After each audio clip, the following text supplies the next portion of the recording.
살아계신 아버지 하나님, 진실로 감사의 영광을 드립니다. 오늘도 귀한 날 주심을 감사하며 오늘도 하나님을 예배할 수 있도록 하심을 감사드립니다. 이 시간도 모든 영광 주님께 드리오니 주님 영광으로 받아 주시옵소서. 감사드리며 예수님의 이름으로 기도드렸습니다. 아멘.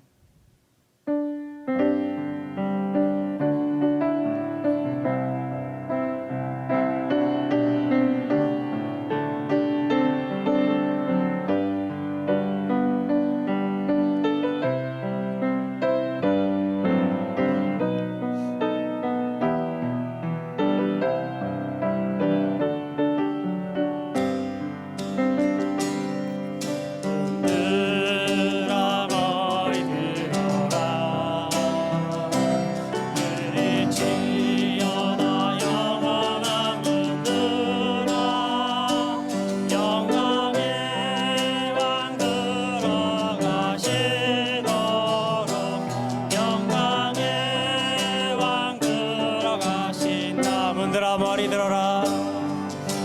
문들아 머리 들어라. 일치어나 영원한 문들아. 영광의 왕 들어가시도록. 영광의 왕 들어가신다.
약할 때 강함 대신에 나의 보배가 되신 주 나의 모든 것. 주 안에 있는 보물은 나는 포기할 수 없네. 주 나의 모든 것. 예수 어린 양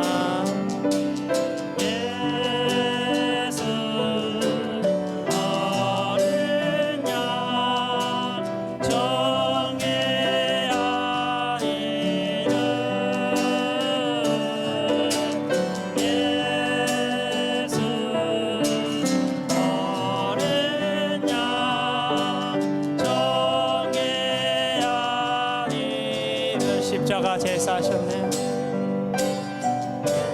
십자가 제사하셨네. 주님의 이름 찬양해.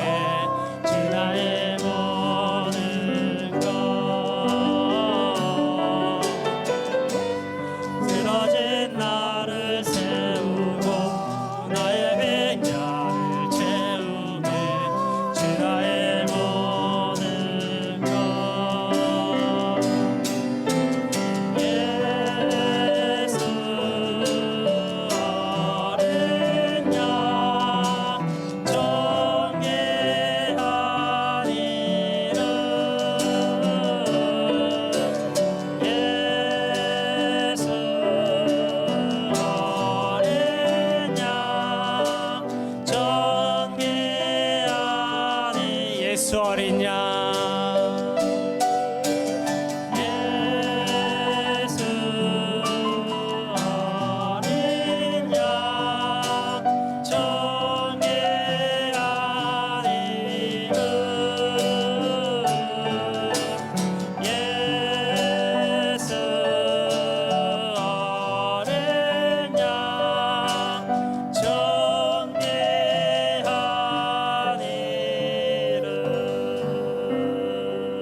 거룩하시고 아름다우신 주님, 이 아침에 주님을 예배합니다. 주님을 찬양합니다. 연약하고 부족한 저희의 믿음 없음, 사랑 없음 또한 고백합니다. 존귀하신 주님의 보혈로 씻어주시옵소서.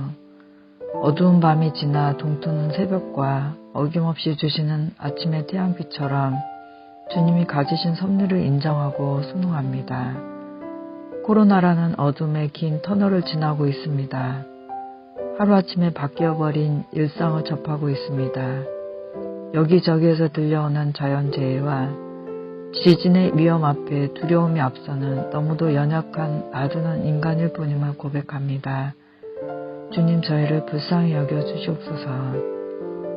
주님이 가지신 생각과 우리의 생각이 같아져서 주님의 뜻 안에서 두려움 없는 평안과 순간순간마다 감사가 우리를 지배하도록 우리를 지켜주시옵소서. 상황과 환경을 바라보며 실망하기보다는 믿음의 눈으로 주님을 바라보며 고난 가운데 숨겨두신 주님의 보화들을 깨어낼 수 있는 지혜의 마음을 허락하여 주시옵소서. 가장 어려운 때 어려운 자를 외면하지 않게 해주시고 살아계신 주님의 손과 발이 되도록 성령님 안에서 깨어있도록 주님의 영을 부어주시옵소서. 고통 가운데 신음하며 기도조차 힘든 지체들을 만나 주옵시고 어느 누구도 이해할 수 없었던 욥의 이야기처럼 겸손히 그들의 말들을 들어주고 눈물로 함께할 수 있는 참 예수님의 사랑을 부어주시옵소서. 주님의 완전하심을 알기에 바랄 수 없는 중에 바라는 믿음, 믿을 수 없는 중에 믿는 진짜 믿음을 주셔서 어둠을 깨치고 주님의 영광을 노래하는 그리스도의 군사가 되게 하시옵소서. 주님의 얼굴빛으로 환한 천국을 노래하게 하옵소서. 주의 교회 위에 십자가 보혈을 덮으시고 생명의 말씀이 넘치고 생명의 힘으로 살아가는 공동체가 되도록 필그림 공동체 위에 주의 성령을 부어 주시옵소서. 말씀을 선포하시는 목사님의 심령 위에 주님의 사랑을 부어 주옵시고 영역을 강건하게 지켜 주시옵소서. 가장 깊고 그러나 가장 밝은 빛으로 늘 감싸주시는 선교사님들 선교지마다 주님의 새로운 역사를 위한 인내의 시간을 잘 견딜 수 있는 힘을 주옵시고 주님의 마음의 부요함과 모든 필요한 것들을 부족함 없도록 채워주시옵소서. 죄와 죽음 가운데서 우리를 건져주신 주님, 주님의 이름을 진심으로 찬양하고 감사드립니다. 우리의 참 생명과 참 진리 되신 예수 그리스도의 이름으로 기도합니다. 아멘.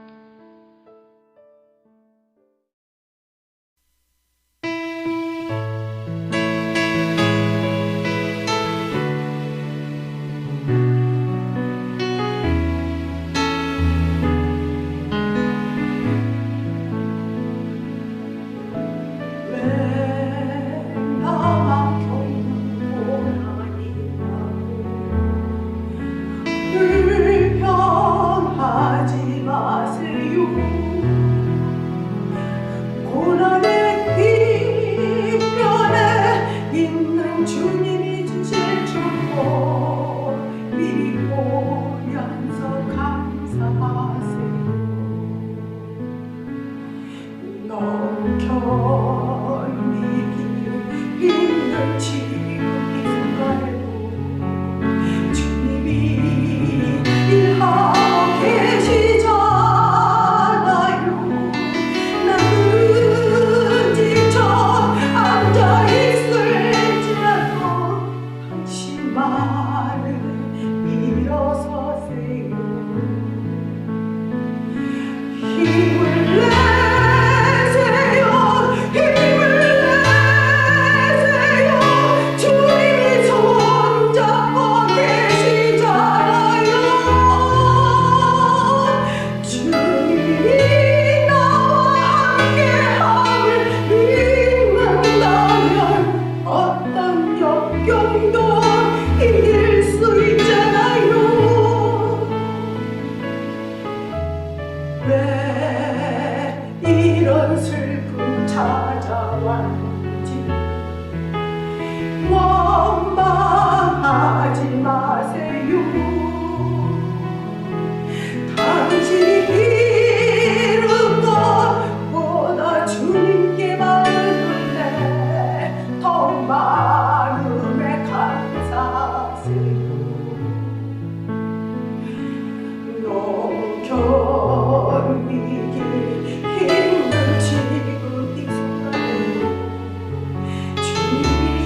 샬롬, 반갑습니다. 여러분 어떻게 평안하셨습니까?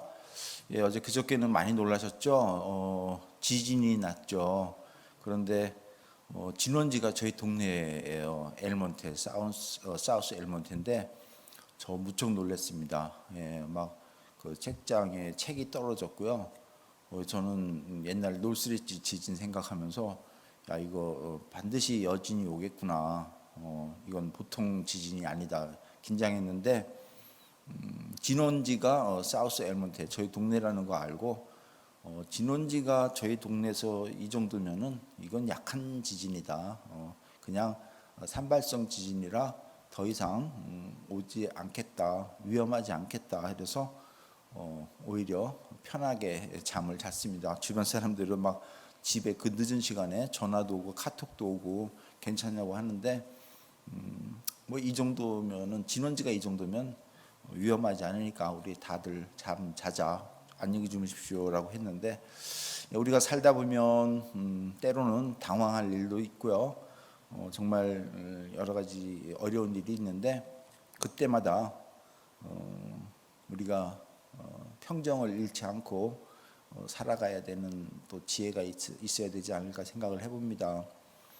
아무튼 그러한 여러 가지 일, 뭐 날씨도 덥고 산에도 불이 나고 지진도 나고 뭐 코로나 사태도 벌어지고 우리 주변에 왜 이렇게 일이 많아질까라고 하는데 그럼에도 불구하고 우리는 믿음 잃지 않고 오직 하나님을 바라보며 살아가는 우리 모두가 되어야 된다고 생각을 합니다.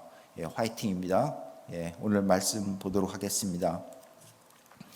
오늘 말씀 고린도전서 12장 28절, 31절 그리고 13장 1절부터 3절까지 말씀 되겠습니다. 쉬운 성경인데요. 제가 오늘 읽겠습니다. 하나님께서 교회 안에 일할 사람들을 세우셨습니다. 첫째는 사도들이요, 둘째는 예언자들이요, 셋째는 교사들이요, 그 다음에는 기적을 행하는 사람들이요, 또한 병 고치는 능력이 있는 사람들이요, 다른 사람들을 도와주는 사람들이요, 또 지도력이 있는 사람들, 그리고 방언을 말하는 사람들입니다. 31절입니다. 하지만 여러분들은 더 큰 선물을 받도록 간절히 구하십시오. 이제 나는 여러분에게 가장 좋은 길을 보여드리겠습니다. 13장 1절부터 3절까지 말씀입니다.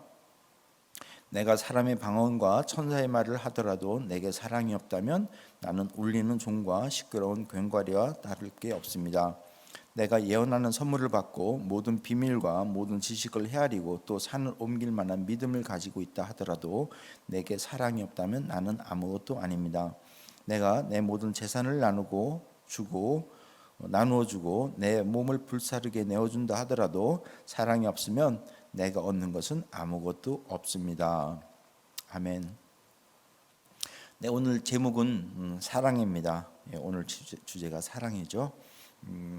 여러분 지난주에 제가 열매라는 제목으로 말씀을 나눴습니다. 그 내용은 사실 우리 삶에서 하나님이 원하시는 열매를 맺어 나가자 하는 내용이었죠. 그러기 위해서 이제 은사 얘기를 했습니다. 네, 자신의 은사를 잘 사용해야 되겠고 또 자신의 열매를 자주 점검하자.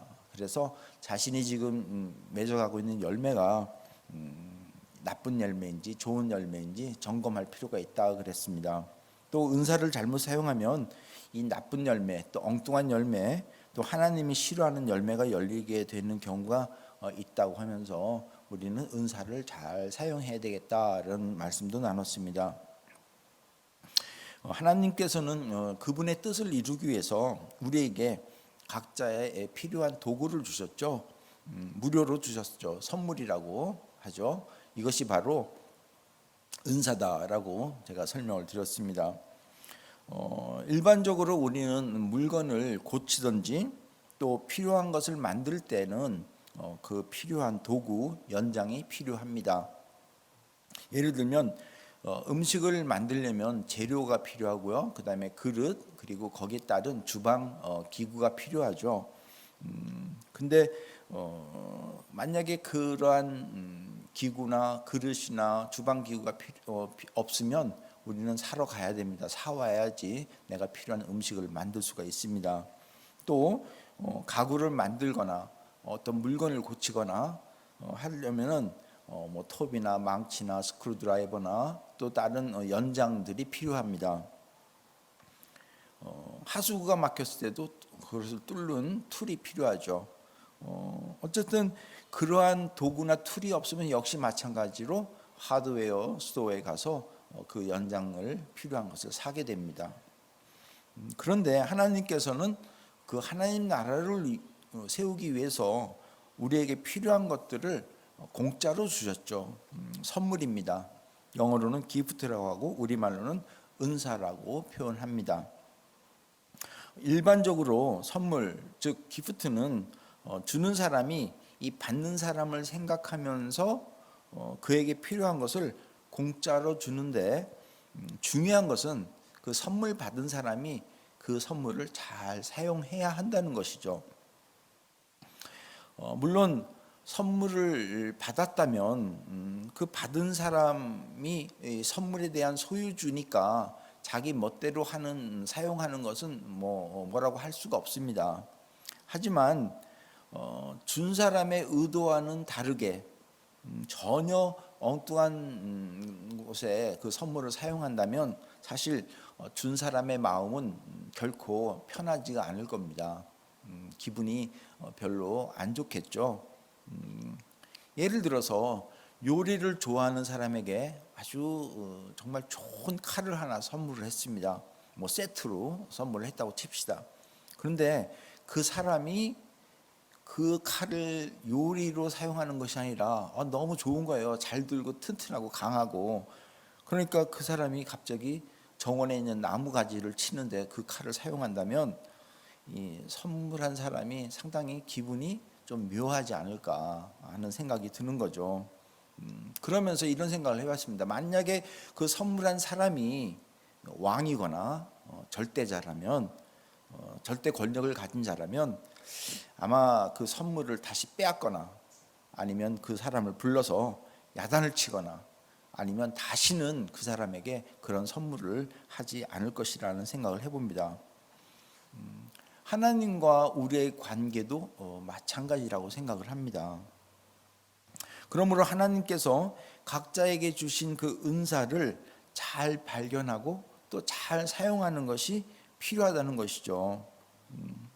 그러면 지난주에도 제가 말씀드렸지만 그렇게 되면 열매 맺는 것은 자연적으로 잘 맺게 된다는 겁니다. 왜? 하나님이 주신 은사를 사용하게 되면 그것을 잘 열매를 맺을 수밖에 없다는 것이죠. 그래서 반드시 열매가 열리는데 지난주에 말씀드렸던 뭐 회개의 열매, 또 믿음의 열매, 또 증인된 삶의 열매, 좋은 열매, 이런 것들이 바로 하나님이 원하시는 그런 열매라는 것입니다. 그런데 그 열매가 때로는 우리 눈에 보일 수도 있고 또 더디 보일 수도 있고 또 안 보일 수도 있습니다. 하지만 그 열매에 대해서는 하나님께서 항상 우리를 바라보고 계시고 또 하나님이 필요할 때 반드시 그 열매를 사용하신다고 저는 믿습니다. 그래서 기뻐 받으시는 열매를 우리는 맺을 수밖에 없다 하는 것이 지난주 말씀 내용이죠. 지난주 금요일 날 사역자 회의를 하는데 한국 기독교 역사 이야기를 하다가 한국 복음을 전하다가 죽임을 당한 최초의 순교자 외국 선교사 토마스 선교사 이야기를 잠시 이야기를 나눴습니다. 죽음을 당할 때도 이 성경을 전하던 토마스 선교사는 27세의 나이로 그 짧은 나이로 생을 마감했지만 그 조선병사에게 칼을 찌르는 조선병사에게 성경을 전하다가 결국 죽고 말았죠. 어떻게 보면 주변 사람들에게는 그는 열매를 맺지 못한 것 같은, 어떻게 보면은 참 안타까운 죽음을 당한 것 같지만 결국 그 순교로 인해서 평양 대부흥회로 연결되는 씨앗이 되어서 결국 한국 땅에 엄청난 열매가 맺어지는 것, 그리고 그것은 하나님께서 보셨고 또 그 열매를 하나님께서 기뻐 받으셨을 것이다 라는 이야기입니다. 이처럼 우리는 하나님께서 기뻐 받으시는 열매, 이것을 우리가 맺도록 잘 은사를 사용해야 한다는 것이죠. 그런데 또 지난주에 어떤 분과 이렇게 이야기를 나누다가 토마스 선교사 이야기도 했는데, 그분이 하는 말이, 이 토마스 선교사는 정말 귀하게 하나님께서 쓰셨을 것이다. 하지만 나 자신은 그런 특별한 사명도 없고 또 어떤 열정도 없고 믿음도 부족한 것 같은데 어떻게 그런 열매를 맺을 수 있겠느냐라고 반문하는 것을 서로 이야기를 나눴었습니다. 그리고 은사 역시 자신은 찾지를 못하겠다는 겁니다. 어떻게 보면 하나님께서는 나에게는 아무것도 하지 말라고 이렇게 하는 것 같다라는 그런 말을 하였습니다. 여러분 어떻게 생각하십니까? 여러분도 정말 그런 생각을 하는 분이 계십니까? 도대체 남들은 은사 하는데 자신은 도대체 자신의 은사가 무엇인지, 또 자신의 열매가 무엇인지, 도대체 무엇이 열매고 은사인지 잘 모르겠다라고 생각하는 분 있지 않습니까? 그렇다면 오늘 말씀을 주목할 필요가 있다는 것이죠. 고린도전서 12장을 보면 바울은 성령이 주시는 그 은사에 대해서 설명을 아주 잘 하고 있습니다. 그리고 그 은사들을 주시는 성령님께서 주시는 이유가 무엇인지, 또 그 은사들을 어떻게 사용해야 하는지 자세히 설명하고 있습니다. 그리고 그 종류에 대해서 나름대로 정리해서 나열하는데, 그게 오늘 읽은 28절에 설명하고 있죠. 28절 제가 다시 읽으면, 하나님께서 교회 안에 일할 사람들을 세우셨습니다. 첫째는 사도들이요, 둘째는 예언자들이요, 셋째는 교사들이요, 그 다음에는 기적을 행하는 사람들이요, 또한 병 고치는 능력이 있는 사람들이요, 다른 사람들을 도와주는 사람들이요, 또 지도력이 있는 사람들, 그리고 방언을 말하는 사람들입니다. 또 어떤 데서는 방언을 해석하는 능력, 이것도 은사로 표현하고 있는데, 어쨌든 이렇게 바울이 첫째, 둘째, 셋째 이렇게 설명하고 있는 것은 어떻게 보면 중요한 순서는 아니죠. 중요한 순서를 얘기하는 것이 아니라 그냥 나열하는 순서에 불과합니다. 그리고 이 모든 은사들을 모두가 한꺼번에 가질 수는 없다라고 설명하죠. 그리고 그보다 더 큰 선물을 구하라라고 말하면서 아주 좋은 길을 소개하는 것이 오늘 읽은 31절 말씀입니다. 하지만 여러분들은 더 큰 선물을 받도록 간절히 구하십시오. 이제 나는 여러분에게 가장 좋은 길을 보여드리겠습니다 라고 말씀하고 있습니다. 그리고 그 다음에 그 유명한 고린도전서 13장으로 연결되죠. 그것은 바로 여러분도 잘 아는 사랑에 관한 이야기입니다. 지난주에 제가 기억나십니까? 은사에 대한 이야기를 하면서 전천후 은사를 이번 주에 나누겠다라고 얘기를 했었습니다. 그것이 바로 오늘 주제인 사랑이죠, 사랑. 그런데 사실 여러분, 사랑은요 은사가 아닙니다. 왜냐하면 은사는 각 사람마다 다르게 주신다고 했고, 그것을 각각 다른 지체로 표현하죠. 12장에 고린도전서 12장에 이렇게 설명되어 있습니다. 또 그 지체가 모여서 그리스도의 몸을 이룬다라고 설명하고, 사랑은 각각 그 지체가 될 수가 없기 때문에 그래요. 왜냐하면 그 지체에 해당되는 여러 가지 손, 발, 여러 가지 기능이 있는 그것은 각각 사람에게 주어져서 한 몸을 이루는데, 이 사랑이 어느 한 부분에 있는 것은 아니라는 겁니다. 그렇기 때문에 이 사랑은 은사라고 표현하기가 뭐하다는 거죠. 왜냐하면 그 사랑은 누구에게는 있고 누구에게는 없고 각각 분량대로 이렇게 주어진 것이 아니라 이 모두에게 필요한 이 공통 분모가 바로 사랑이기 때문에 그렇습니다. 하나님은 곧 사랑이시라고 했고, 우리 인간은 하나님의 형상을 담게 만든 하나님의 작품 아닙니까? 그렇기 때문에 우리 역시 사랑을 떠나서는 생각할 수가 없는 존재입니다. 그러므로 우리도 하나님의 사람이라면 우리 자신도 사랑이어야 하죠. 누구는 있어야 되고 누구는 없어도 괜찮고 이게 아니라 우리 모두에게 필요한 것이랍니다. 그래서 은사로 분류할 수는 좀 어렵다는 겁니다. 그래서 예수님도 우리에게 새 계명을 주신다고 하면서 서로 사랑하라라고 하신 것을 우리는 압니다. 그러므로 하나님의 사람이라면, 우리가 만약에 하나님의 사람이라면, 예수님 믿고 따르는 그리스도인이라면 그리스도의 성품이 나와야 된다라고 말씀을 드렸죠. 그런데 그것이 바로 사랑으로 표현되어야 한다는 겁니다. 다시 말하면 바울이 설명하고자 하는 그 사랑, 그것은 그리스도의 성품을 우리가 표현할 수도 있죠. 근데 그것이 절대로 필요한 우리의 베이스가 되어야 된다는 겁니다.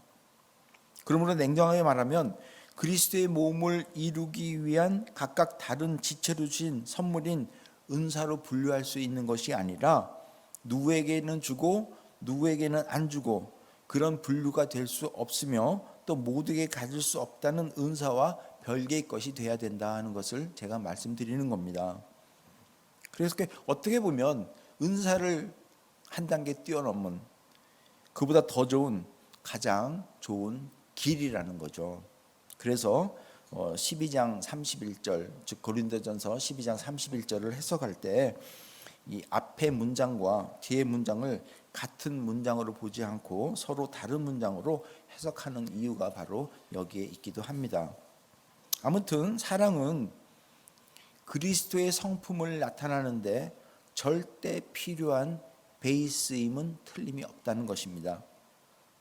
그래서 사랑장인 고린도전서 13장에서 사랑이 없으면 아무것도 아니다. 믿음, 소망, 사랑 그 중에 사랑이 제일이다라고 설명하는 것이죠. 다시 정리해서 말하면 사랑은요 열매를 맺기 위한 기본 조건이라는 겁니다. 은사를 사용하기 위한 가장 좋은 길이라는 겁니다. 여러분 옛날도 아니고 지금도 마찬가지 군대 나오신 분 이 주특기가 영령이라는 거 아십니까?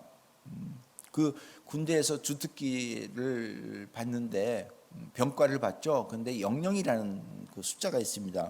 그게 뭐냐면 군인이 되기 위해서 훈련소에 가서 훈련을 받으면 모두 영령이라는 숫자를 받게 됩니다. 이게 주특기 번호인데요. 그 영령이라는 것은 뭐냐면 기본기를 다 마친 사람에게 영령을 주어지는 거죠. 그리고 특수병과인 특수번호를 그 앞에 붙여줍니다. 예를 들어서 2를 붙이면 소위 말해서 군대가 나온 사람들은 이렇게 얘기합니다. 일빵빵. 예. 이게 보병입니다. 보병. 예. 또 앞에 9를 붙이면 구빵빵. 그래가지고 행정병을 얘기하죠. 군종사병은 또 군종 행정병에서 뭐 군 930 뭐 이렇게 분류가 되기도 하고 또 앞에 2를 붙이면 이빵빵 그래서 의무병 잘 기억이 나지는 않는데 뭐 4를 붙이면 수송이든가 뭐 7을 붙이면 보급이라든가 뭐 해서 400이냐 700이냐 뭐 이렇게 여러 분류가 있는데 제가 그거를 좀 인터넷 서치해 보니까 이게 옛날 1980년 이전이라 그러는가요? 그 이유는 숫자가 많이 바뀌었더라고요. 그래서 뭐 지금은 4자리 숫자, 뭐 6자리 숫자 사용하고 뭐 해서 잘 모르겠는데 어쨌든 그 모든 그 병과를 받기 위해서 기본 훈련을 받으면 영령이라는 숫자를 붙여지는 겁니다. 그 앞에 이제 다른 숫자가 붙여지면 그 병과가 되는 거죠. 이게 기본 훈련병 번호라는 겁니다. 제가 이 설명을 드리는 것은 다시 성경으로 돌아가서 설명하자면 우리가 그 은사를 특수 은사, 즉 하나님께 받으신 그 선물, 그 하나님 나라를 세우기 위해서 교회를 세우기 위해서 그 은사를 사용하기 위해서 기본이 필요하다는 겁니다. 기본. 그 기본이 바로 영영에 해당되는 사랑이다라는 생각을 해봅니다. 여러분, 제가 분명히 말씀드리지만 영영이 없으면 군대에서 아무것도 보직을 받을 수가 없습니다. 반드시 거쳐야 되는 것처럼 저는 이렇게 생각을 해봅니다. 사랑이 없으면 정말 말 그대로 아무것도 아니다라는 겁니다. 그런데 이 사랑이라는 것, 이것은 군대에서 훈련받듯이 그런 훈련으로 되는 것은 결코 아닙니다. 왜냐하면 이 사랑이라는 것, 하나님은 사랑이시고 또 하나님의 형체를 닮은 우리 인간은 바로 그 사랑이 되어야 되는, 어떻게 보면은 하나님의 그 마음을 닮은 우리 자신들의 마음이고 전적으로 하나님을 믿는 그 믿음에서 나오는 어떤 현상이 아닌가 생각을 하는 것이죠. 여러분, 엄마가요 자녀를 키울 때 자녀를 사랑할 때 훈련이 필요합니까? 이럴 때는 이런 훈련, 저럴 때는 저런 훈련을 받고 엄마가 자녀를 키웁니까? 결코 아닙니다.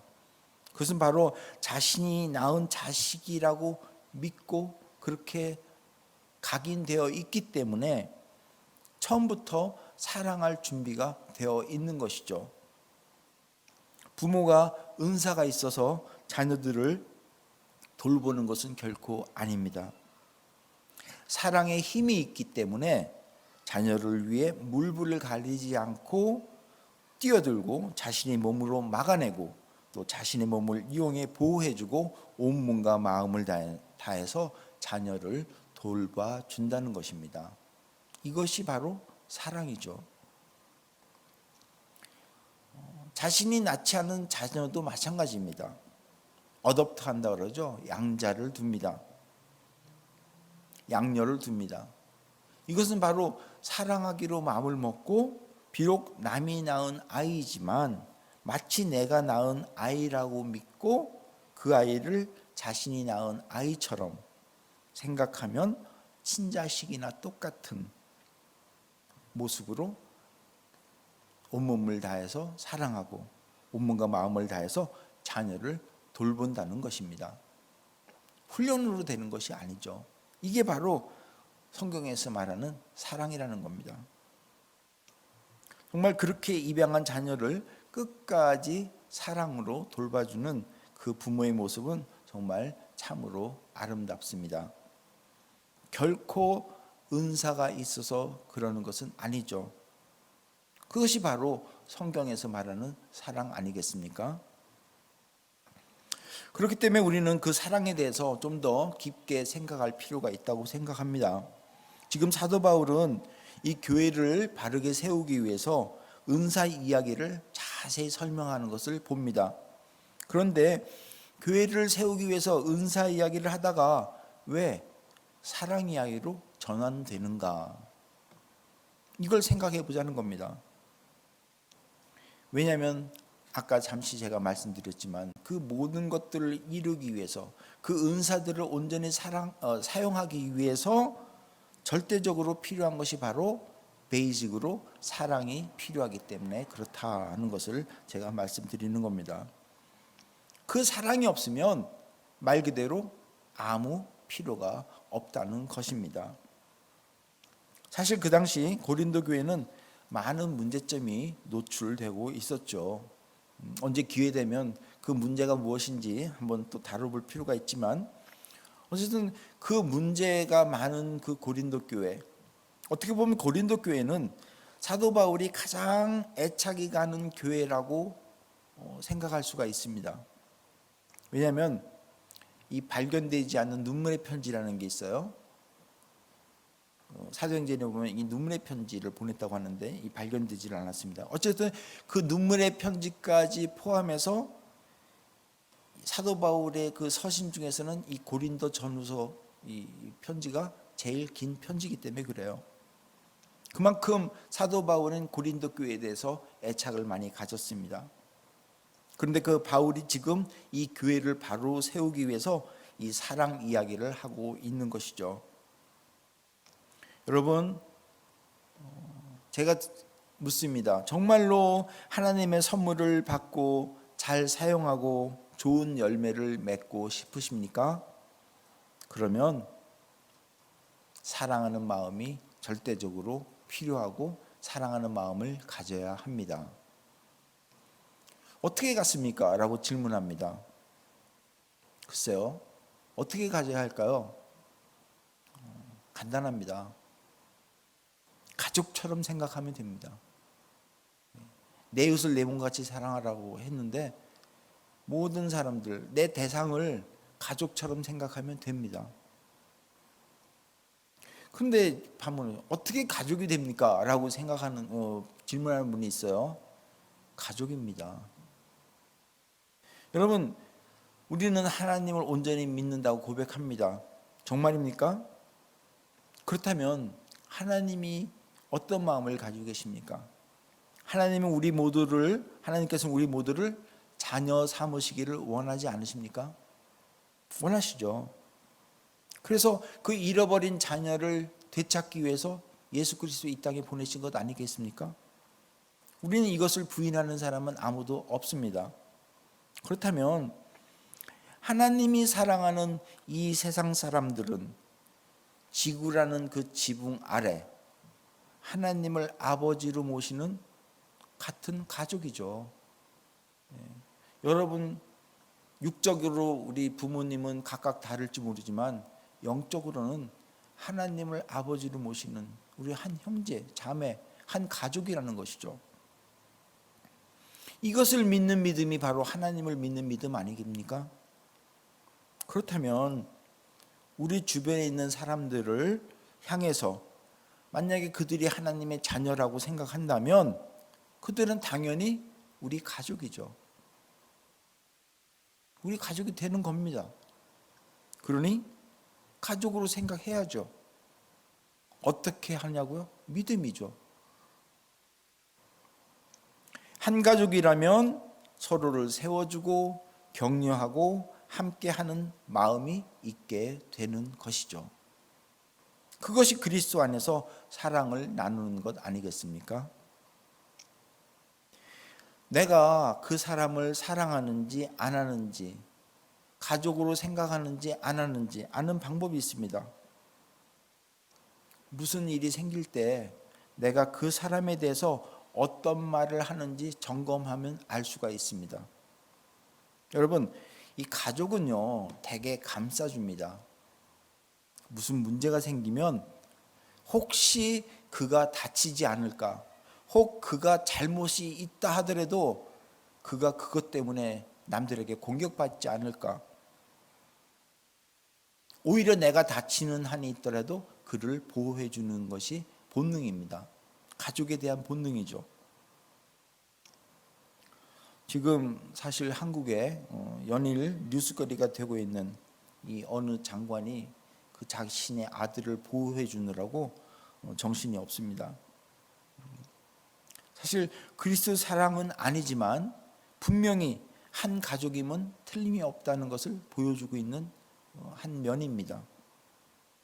또 그 장관을 공격하는 정당이 있고요, 그 장관을 보호해 주는 정당이 있습니다. 역시 마찬가지예요. 한 가족이라고 생각하는 정당은 열심히 보호해 주고 있고요, 같은 정당이 아니고 정말 남이라고 생각하는 그 정당은 연일 꼬투리를 잡느라고 정신이 없죠. 이게 바로 한 가족인지 아닌지를 아는 방법이라는 겁니다. 우리는 가끔 우리 주변 사람들 이야기를 합니다. 그런데 그 이야기를 이렇게 조용히 듣다 보면 이 사람이 그 말하는 대상, 그 사람을 가족으로 생각하는지 아니면 전혀 다른 사람으로 생각하는지 알 수가 있다는 겁니다. 사랑하는 가족이면 잘못해도 이해하는 쪽으로 설명하고 어떻게든지 그를 변호한다는 것입니다. 아니면 그 반대로 표현하죠. 남남이라고 생각하고 전혀 무관하게 얘기합니다. 제가 한번 이런 얘기를 나눈 적이 있습니다. 탈무드 이야기인데요. 머리가 어떤 아이가 태어났습니다. 머리가 둘이고 몸은 하나인 아이가 태어났는데 당신은 이 아이를 둘이라고 생각합니까? 하나라고 생각합니까? 라는 질문입니다. 여러분들은 어떻게 생각하십니까? 제가 몇 번 예를 들었던 말씀인데요.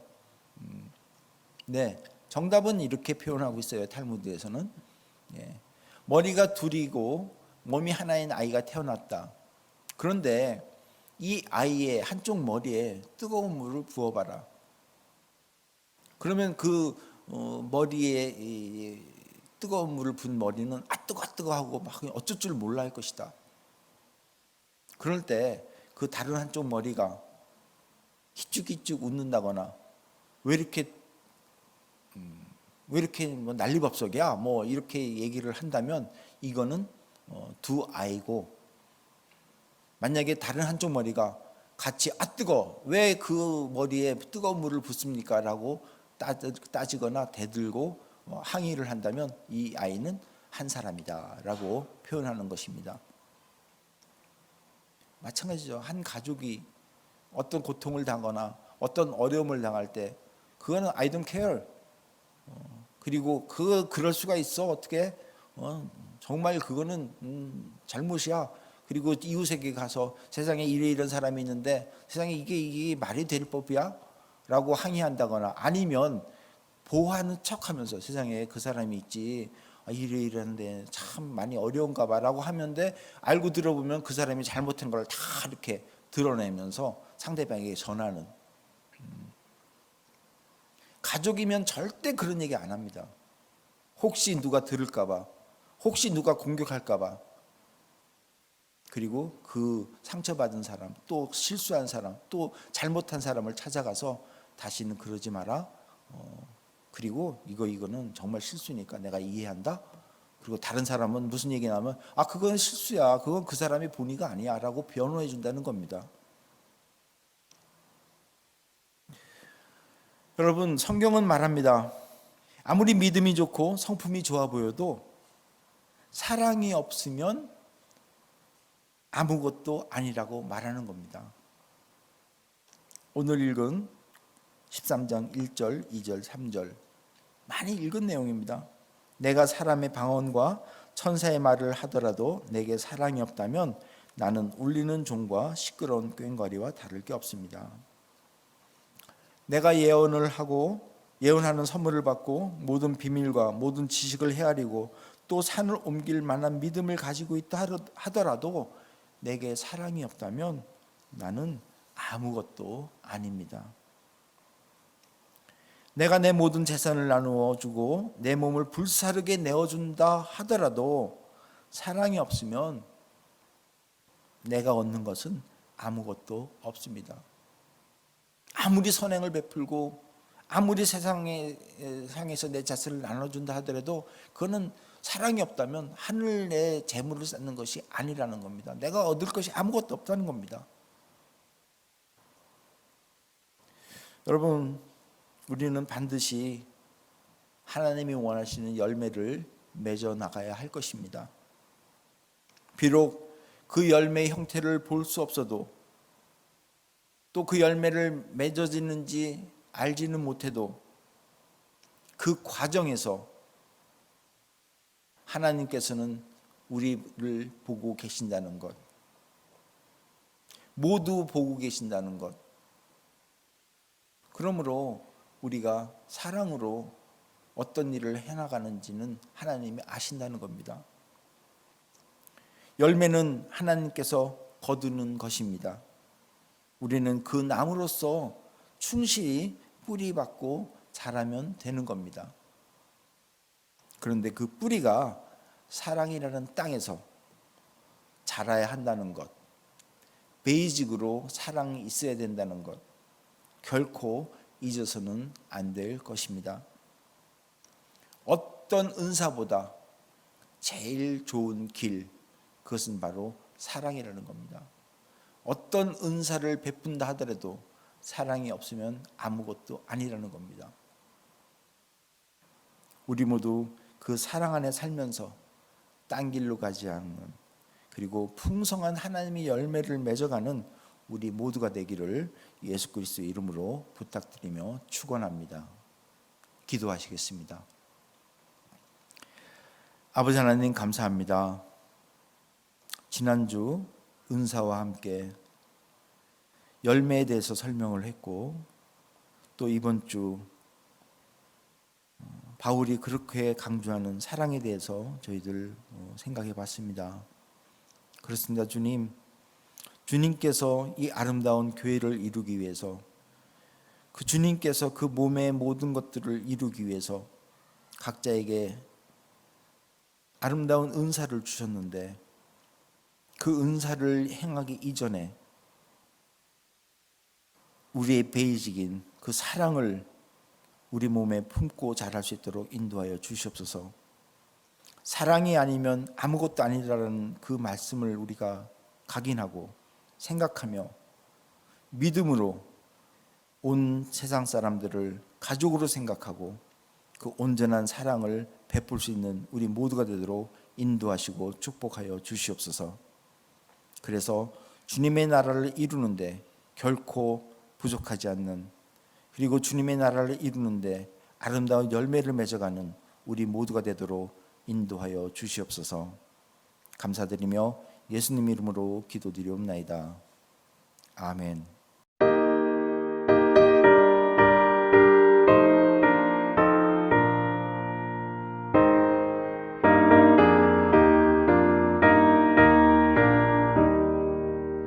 내 맘과 정성을 다하여서 주 너의 하나님을 사랑하라. 내 몸을 아끼고 사랑하듯 형제와 이웃을 사랑하라. 주께서 우리에게 명하시